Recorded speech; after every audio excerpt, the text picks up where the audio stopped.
Pesan saya kepada Pak Agus, udahlah, kurangilah masuk TV, kurangin masuk medsos, lu harus tahu diri. Lu udah dikasih duit di dosen, kok masih kau yang teriak-teriak?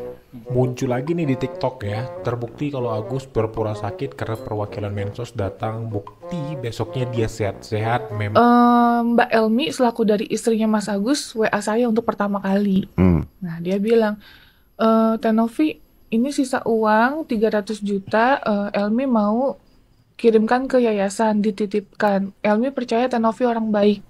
Jadi biar dikelola oleh yayasan. Intinya ngomong gitu. Jadi tanpa ada paksaan dong. Terus rame di sosial media terkait video call FA. Pesannya apa Bang buat Agus nih kan udah Pesan saya kemana-mana. kepada Pak Agus, udahlah, kurangilah masuk TV, kurangin masuk medsos, lu harus tahu diri. Lu udah dikasih duit di dosen, kok masih kau yang teriak-teriak?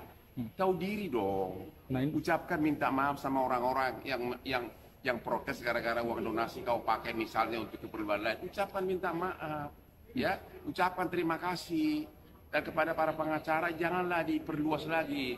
Nggak usah lah terus pansos terus agar masuk media. Malah kita lihatnya nggak suka gitu, ya. Nah, itulah pesan dari Hotman Paris untuk Agus guys ya. Kalau setiap uang yang masuk dari donasi itu sudah menjadi hak si Agus, tapi secara moralitas itu salah. Nah, sekarang Hotman Paris ini ngegas ke Agus untuk apa jerit-jerit, untuk apa teriak-teriak. Harusnya sudah kalau memang itu dana dipakai, memang ada untuk keperluan, mengaku saja. Cukup bilang, ya minta maaf uangnya saya pakai karena memang ada untuk keperluan, karena saya tidak bekerja dan keadaan saya begini. Selebihnya biar diatur Teh Novi. Udah mungkin selesai begitu. Jadi nggak usah panjang lebar ya. Jadi Hotman Paris bilang terlalu banyak pengacara yang pansos ini pansos itu yang ngomporin gak selesai-selesai. Padahal hanya perkara uang 1,5 miliar menurut Hotman Paris. Muncul lagi nih di TikTok ya, terbukti kalau Agus berpura sakit karena perwakilan Mensos datang, bukti besoknya dia sehat-sehat, memang terbukti Agus pintar acting. Nah, ini di TikTok nih guys. Terbukti Agus berpura sakit ya pada saat perwakilan Mensos datang. 1 hari setelahnya, dia ada di kantor Alvin Lim. Coba kita lihat. Iya tadi tangannya lagi sakit aja. Maaf ya Bu, keadaannya kayak gini Bu. Nah, muncul di sini dia.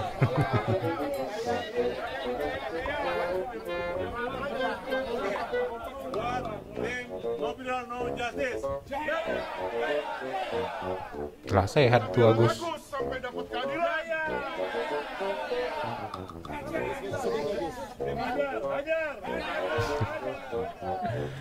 Nah, gimana menurut kalian guys ya? 1 hari atau 2 hari sebelumnya pada saat Kemensos datang sakit gitu ya. Pada saat sekarang tiba-tiba Agus ada di kantor Alvin Lim sembuh ya.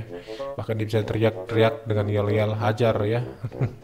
Aku melihat Agus ini kan orang yang diminta dibantu, ya. Ya harusnya jangan terlalu agresif begitu dong, ya. Harusnya dia tahu diri lah. Orang dibantu itu harusnya merendah. Ya. Itu maksud saya, harusnya dia lebih persuasif. Ya. Jangan nantangin. Ya pengacaranya pun jangan nantangin. Orang dibantu kok begitu. Itu aja. Jadi salahnya menurut abang apa? Salah, itu udah salah. Pendekatan dari si Agus itu udah salah kok. Teriak-teriak begitu. Masih mending dia dibantu. Ya itu orang dibantu kok malah teriak-teriak.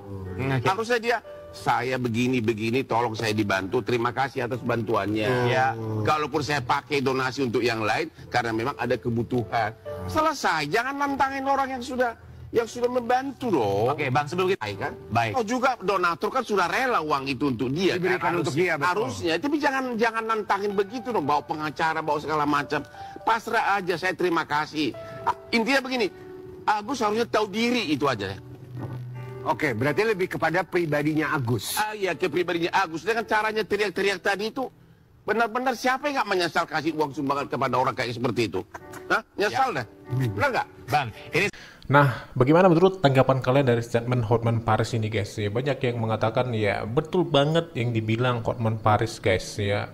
Bener banget nih, bener banget, betul bang ya. Aku pikirkan juga gitu, dibantu orang kok nggak tahu diri gitu. Apakah ada sesuatu di balik itu? Nah, banyak yang mengatakan setuju dengan statement Hotman Paris ini, udah dibantu kok nggak tahu diri gitu ya. Tapi ada satu video yang mengatakan dari Pratiwi Novianti, awalnya ini baik-baik saja. Ini baik-baik saja.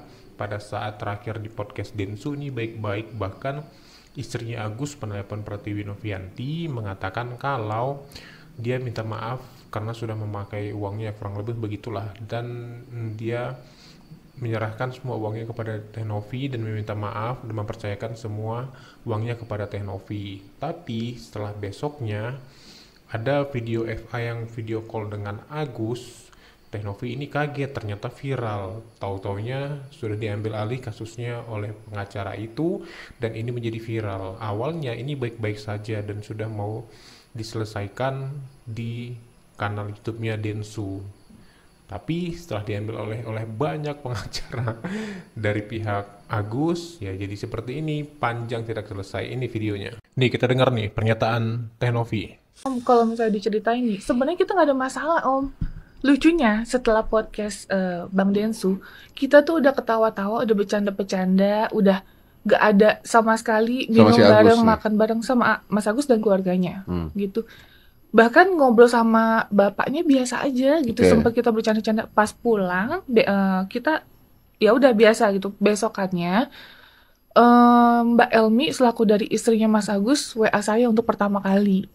Nah, dia bilang, Teh Novi, ini sisa uang 300 juta, Elmi mau kirimkan ke yayasan, dititipkan. Elmi percaya Teh Novi orang baik. Jadi biar dikelola oleh yayasan. Intinya ngomong gitu. Jadi tanpa ada paksaan dong.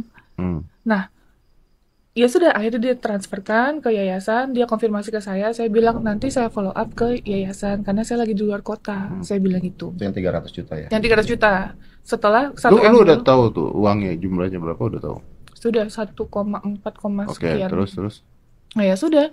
Terus saya menjelaskan bahwa Mbak nanti kalau saya udah pulang kita ketemu ya, kita obrolin gitu. Tiba-tiba saya belum pulang kok rame-rame. Ini follower saya pada ngetek saya, terus rame di sosial media terkait video call FA pertama kalinya yang disebarluaskan. Shock dong saya, kaget, panik juga. Ini ada apa? Jadi Teh Novi ya, pada saat pertemuan itu menelepon sosok R. Nah, siapakah sosok R ini ya, yang diduga adalah Bapak Ricky Sitohang, guys. Coba kita dengarkan. Gue makanya kotor Bang. Telepon lah salah satu orang yang kita tuakan, yaitu Pak R. Gitu. Keluarganya. Salah satu keluargaku juga, orang yang selama ini sering kita ajak ngobrol ya. Dari awal memang keluargamu ya. Nah, sudah telepon nih Pak R, terus menjelaskan gini. Ngomonglah sama Om Brian juga gitu, tapi masih belum ketemu titiknya. Oh, jadi Pak R ini ngobrol sama Om Brian. Sudah dijelaskan, lebih baik gini ya. Poinnya ini. Berarti Pak R ini adalah keluargamu. Iya. Harusnya keluargamu ngobrol sama Om Brian, keluargamu harusnya nyambung ya.